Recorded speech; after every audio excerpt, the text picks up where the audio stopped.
She told me that the devil made her do it. And I'm like, girl, what are you talking about? What do you mean? And she was like, the devil was pressing on my foot and telling me that Dom has to die. It is 5:30 in the morning on July 31st, 2022. The quiet, tree-lined streets of Strongsville, Ohio are wrapped in a thick pre-dawn silence. The world is still asleep, save for a few empty roads and a lone, unassuming business park. But within seconds, that stillness is shattered. A high-performance Toyota Camry tears through the quiet streets, accelerating at a terrifying pace. It isn't just speeding, it is flying. The engine roars, screaming at maximum RPMs as it hurtles down Progress Drive. There are no headlights, no brakes, and absolutely no hesitation. The car is aimed like a missile directly toward the solid brick wall of a commercial building. Inside the cabin, three teenagers are trapped in a nightmare. In the driver's seat is 17-year-old Mackenzie Shirilla. In the passenger seats are her 20-year-old boyfriend, Dominic Russo, and their 19-year-old friend, Davian Flanagan. Within seconds, the vehicle is traveling at an astronomical speed of 100 miles per hour.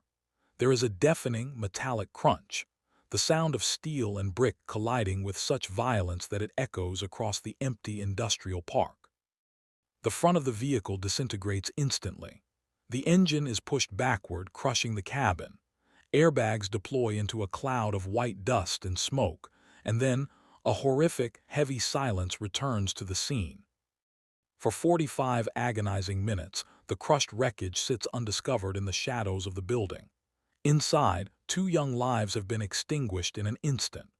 Dominic and Davian never stood a chance. The sheer force of the impact killed them immediately. But in the driver's seat, miraculously, Mackenzie is still breathing, suspended between life and death. When a passing delivery driver finally spots the devastating scene and calls 911, first responders rush to the wreckage, expecting to find no survivors. What they discover instead is a puzzle that will tear a community apart, launch a highly controversial murder trial, and leave families begging for answers. To the public and the prosecution, Mackenzie Shirilla was a ruthless, calculating killer who used her vehicle as a weapon to execute her boyfriend in a fit of toxic rage, taking an innocent bystander's life in the process. But behind the cold headlines and the sensational court rulings lies a radically different story, one that her parents, Steve and Natalie Shirilla, insist the court completely ignored. They claim that vital, life-altering evidence was buried by their own legal team, and that what the world calls a double murder was, in reality, a tragic medical emergency. Before we dive deeper into the dark secrets of this case and reveal what the trial truly missed, make sure to support the channel. If you are gripped by deep, cinematic true crime stories, please hit that like button, subscribe to True Crime Exposure, and turn on the notification bell. Drop a comment below as we go. Do you believe Mackenzie was a cold-blooded killer, or is she the victim of a tragic system? Share this video with fellow true crime enthusiasts to help us expose the truth. The story of Mackenzie Shirilla and Dominic Russo did not begin on that dark, deserted road. It was forged months earlier in a volatile tempest of teenage passion, codependency, and escalating friction. To those on the outside, they were a typical young couple navigating the transition into adulthood. Dominic, 20 years old, was known for his vibrant energy, his entrepreneurial drive, and a deep love for his family. He was a young man with dreams, trying to find his footing in the world. Mackenzie, just 17, was bright, artistic, and deeply attached to Dominic. Yet, beneath the curated social media posts and the surface-level smiles, their relationship was fracturing under the weight of intense emotional turbulence. Friends and family would later describe a dynamic that was deeply toxic, characterized by frequent, explosive arguments followed by passionate reconciliations. It was a cycle of highs and lows that seemed to exhaust everyone around them. In the weeks leading up to the crash, the tension between Mackenzie and Dominic reached a boiling point. Arguments were no longer confined to private spaces. They spilled over into public view, leaving a trail of digital footprints, frantic text messages, and audio recordings that captured a relationship spiraling out of control. Enter 19-year-old Davian Flanagan. Davian was a gentle soul, an athlete, and a loyal friend who had recently graduated from high school. He possessed a warm, easygoing nature that made him a comforting presence to those around him. On the night of July 30th, 2022, Davian was simply looking for a ride home. He was an innocent passenger, entirely removed from the complex web of resentment and emotion that existed between Mackenzie and Dominic. He stepped into the vehicle that night trusting his friends, unaware of the deep-seated grievances riding alongside him in the quiet dark. As the midnight hours rolled into the early morning of July 31st, the atmosphere inside the vehicle grew increasingly charged. The warning signs were not sudden. They had been mounting for hours. Prior to getting behind the wheel, Mackenzie and Dominic had been locked in yet another intense disagreement, a continuation of a dispute that had simmered throughout the evening. Witnesses would later recall a palpable sense of unease surrounding the couple. The air was thick with unexpressed anger and unresolved conflict, a fragile piece waiting for a single spark to ignite it. The road leading up to the final, fatal seconds on Progress Drive was paved with escalating warning signs, red flags that the prosecution would later paint as the definitive blueprint for murder. According to investigators, this was not a relationship simply undergoing growing pains. It was a powder keg of obsessive control and volatile threats. In the months preceding the crash, the digital and physical paper trails left by Mackenzie and Dominic revealed a deeply disturbing pattern. There were frantic text messages, audio recordings of screaming matches, and threats of self-harm. In one chilling incident captured on a neighbor's security camera just weeks before the tragedy, Mackenzie could be heard threatening to crash her car intentionally during an argument with Dominic. To the state, her vehicle was not just a means of transportation. It had already been established in her mind as a weapon of ultimate control. But there is a second, vastly different narrative surrounding these red flags, one that Mackenzie's parents, Steve and Natalie Shirilla, argue was completely silenced during the trial. The public saw a calculating, malicious teenager fueled by toxic rage. However, those closest to Mackenzie saw a young girl grappling with severe, undiagnosed, and profoundly debilitating health issues. According to her parents, the narrative of a calculated execution ignores a critical, underlying medical reality that existed long before she ever got behind the wheel that night. For years, Mackenzie had suffered from unexplained physical ailments. Her parents recall her experiencing sudden bouts of extreme fatigue, dizziness, and fainting spells, episodes where her body would simply give out without warning. She had been diagnosed with postural orthostatic tachycardia syndrome, commonly known as POTS. It is a disorder that affects blood flow and can cause a rapid increase in heart rate, severe lightheadedness, and temporary loss of consciousness, especially under times of intense physical or emotional stress. Steve and Natalie contend that the red flags of her emotional instability were actually the outward manifestations of a teenager whose nervous system was misfiring, leaving her physically vulnerable and prone to sudden blackouts. On the night of the crash, these two conflicting realities were on a direct collision course. While the prosecution pointed to the brewing argument between Mackenzie and Dominic as the psychological trigger for a deliberate act of murder, her family points to a different trigger altogether. The emotional stress of the evening, combined with late-night fatigue and potentially toxic substances, created the absolute worst-case scenario for someone suffering from POTS. As the vehicle accelerated down Progress Drive, the critical question remained hidden in the dark. Was Mackenzie steering with deadly, vengeful intent, or had her body betrayed her, leaving her unconscious at the wheel as the car hurtled toward the brick wall? The tragedy reached its breaking point on the morning of July 31, 2022, inside the Plidco Building Industrial Park in Strongsville, Ohio. The physical evidence collected from the scene would become the central focus of the entire investigation, presenting a sequence of events that left no room for error regarding the sheer physics of the impact. Data recovered from the Toyota Camry's event data recorder, commonly known as the car's black box, revealed the exact actions taken in the final 5 seconds before the collision. The data showed that the vehicle's accelerator pedal was depressed to 100%, forcing the engine to its absolute limit. In those final moments, the car accelerated rapidly from a typical driving speed up to an astronomical 100 miles per hour. Crucially, the forensic analysis of the mechanical data showed that there was no attempt to steer away from the building, nor was the brake pedal pressed at any point during the approach. The vehicle traveled in a straight, unchanging trajectory down the dead-end street and directly into the brick wall.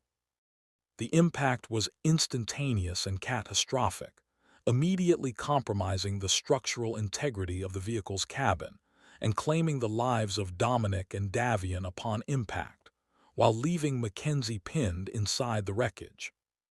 The immediate aftermath of the crash plunged investigators into a complex search for answers, trying to reconstruct what happened inside the cabin of the Toyota Camry in the moments before the impact. While the physical destruction at the scene was absolute, the digital and forensic evidence left behind provided a trail that detectives would painstakingly piece together over the coming months. The investigation focused heavily on the digital footprints left by those inside the vehicle. Authorities seized Mackenzie's phone and extensively reviewed her social media presence. In the months leading up to the trial, investigators uncovered a series of videos and posts that would heavily influence public perception. Among these were social media clips where Mackenzie referred to herself with phrases like "hell on wheels." While her family argued these posts were merely typical, posturing teenage bravado, the prosecution viewed them as a window into a reckless, deliberate mindset. Detectives also turned to the vehicle's electronic systems to establish a precise timeline. Global Positioning System, GPS, data and local surveillance footage from the business park revealed that Mackenzie had driven by the very same Plidco building on Progress Drive just days prior to the incident. To investigators, this suggested familiarity with the location, a dead end that offered a straight, uninterrupted path toward a solid brick wall. Furthermore, investigators combed through communication logs between Mackenzie and Dominic, uncovering a highly volatile text history. This included a documented incident from just 2 weeks before the crash, where a third party reported erratic driving while Dominic was in the car. While the prosecution interpreted this history as prior calculation and a pattern of using her vehicle to threaten Dominic, Mackenzie's mother, Natalie, later pointed to text exchanges indicating a different dynamic, claiming it was actually Dominic who had grabbed the wheel during that prior argument. The physical lack of skid marks, combined with the lack of braking data from the car's diagnostic computer, led investigators to conclude that the crash was a purposeful act rather than a sudden loss of control or an attempt to avoid an obstacle. This pivotal determination shifted the police inquiry from a tragic traffic accident investigation into a double homicide case, setting the stage for one of the most high-profile and emotionally charged trials in the region's history. In August 2023, the quiet suburb of Strongsville became the epicenter of a high-stakes legal showdown. Mackenzie Shirilla, having waived her right to a jury trial, placed her fate entirely in the hands of Cuyahoga County Common Pleas Court Judge Nancy Margaret Russo. The prosecution did not mince words, painting the 19-year-old as a calculating, ruthless killer. They argued that the crash was not an accident, but a premeditated final act of control, a mission of death to end a volatile teenage relationship with an innocent bystander caught in the crossfire. To prove premeditation, the state leaned heavily on the vehicle's black box data. The numbers were stark. 5 seconds before the crash, the accelerator was pressed to 100%, and there was absolutely no sign of braking. Combined with her history of volatile disputes with Dominic, the state argued this pointed to a conscious, deadly decision. Furthermore, the prosecution introduced evidence of Mackenzie's social media presence in the months following the crash, showing videos of her dancing and partying. They argued these posts displayed a chilling, narcissistic lack of remorse, cementing her image in the public eye as hell on wheels. The defense tried to present a vastly different reality, focusing on Mackenzie's documented diagnosis of postural orthostatic tachycardia syndrome, POTS. They argued that she suffered a sudden medical emergency behind the wheel, a physical blackout brought on by stress and fatigue, which left her rigid and unresponsive as the car accelerated. But the argument failed to sway the court. Judge Russo sided entirely with the state. She found Mackenzie guilty on 12 felony counts, including 4 counts of murder, felonious assault, and aggravated vehicular homicide. During the emotional sentencing phase, the families of Dominic Russo and Davian Flanagan expressed their profound grief, asking the court for the maximum penalty. Judge Russ ultimately sentenced Mackenzie Shirilla to life in prison, with the possibility of parole after 15 years. So she's sentenced on count 2, the murder of Davian Flanagan, 15 years to life. She's sentenced on count 1, the murder of Dominic Russo, 15 years to life, to be served concurrent to each other, with credit for time served. I'll waive fines, fees, and costs, and your appellate counsel will be assigned. Are there any questions from the state? No, Your Honor, thank you. Though the sentence brought a sense of legal closure to a grieving community, it ignited a fierce, ongoing battle by Mackenzie's family, who insist that the trial missed the most critical piece of the puzzle. While the courtroom was filled with the devastating grief of the Russo and Flanagan families, another profound struggle was unfolding in the shadows. For Steve and Natalie Shirilla, the conviction of their daughter was not the end of a tragic story, but the beginning of an ongoing nightmare. Grappling with the reality of Mackenzie's life sentence, her parents broke their silence to offer a perspective they claim the court completely ignored, one they believe proves their daughter is not a calculated killer. In their emotional public statements, Steve and Natalie described the immense internal conflict that has consumed them since that fateful July morning. They spoke of the deep, agonizing grief they feel for the loss of Dominic and Davian, 2 young men who were a constant presence in their lives. Yet, they simultaneously carry the complex, heavy relief of parents whose child survived a catastrophic event.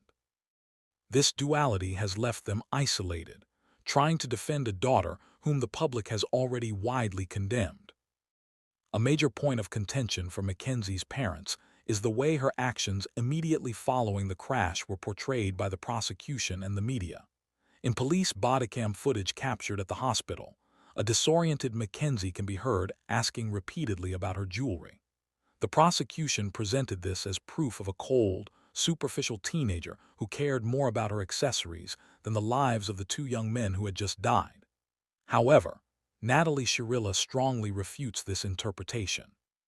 She explains that the jewelry Mackenzie was so desperate to find consisted of pieces given to her by Dominic. In her concussed, traumatized state, Mackenzie was clinging to those items as her last physical connection to the boyfriend she had just lost, not out of vanity, but out of desperate, grief-stricken confusion. For the Shirilla family, the pain of the tragedy has only been amplified by public scrutiny. In the wake of a widely viewed documentary about the crash, the family faced renewed backlash. The intense social media storm even impacted Steve Shirilla's professional life, leading to a highly publicized investigation and his subsequent departure from his teaching position at a local Catholic school. To the Shirillas, the fallout is a devastating consequence of a narrative that they believe was entirely one-sided. Despite the immense toll, they continue to stand by Mackenzie, maintaining that the public does not know the full story and that the justice system ultimately failed all 3 families involved. The tragic events of July 31, 2022, leave behind a haunting set of questions that continue to linger long after the courtroom doors have closed. Was this a calculated, deliberate act of anger, or was it a devastating medical emergency that spiraled out of control in the dark? The state's justice system delivered its final verdict, but for the families of Dominic, Davian, and Mackenzie, the pain and the search for answers remain an open wound. What do you think? Do you believe the evidence points to a tragic medical blackout, or did the justice system get this verdict right? Let us know your thoughts in the comments below. Support true crime exposure. If this deep dive into the case of Mackenzie Shirilla gripped you, please take a moment to support the channel. Like this video to help others find it. Subscribe to True Crime Exposure for more cinematic, deep dive documentaries. Share this video with fellow true crime enthusiasts. Turn on notifications so you never miss an upload.